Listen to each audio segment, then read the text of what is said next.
বেশি লাফালাফি করবেন না। কতগুলো অর্বাচীন ঢাকায় দাঁড়িয়ে কাল বলছে 4 ঘন্টার মধ্যে নাকি কলকাতা দখল করবে।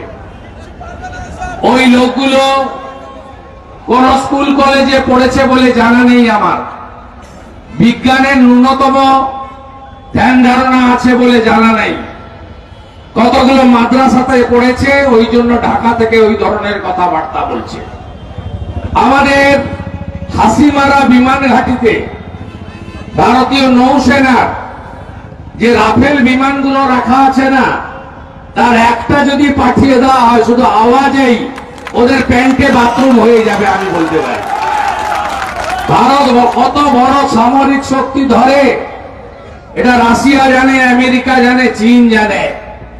ভারত থেকে পেঁয়াজ আর আলু না গেলে যাদের খাওয়া জোটে না, ওদের নুন তৈরি হয় কাঁচা নুন, যেমন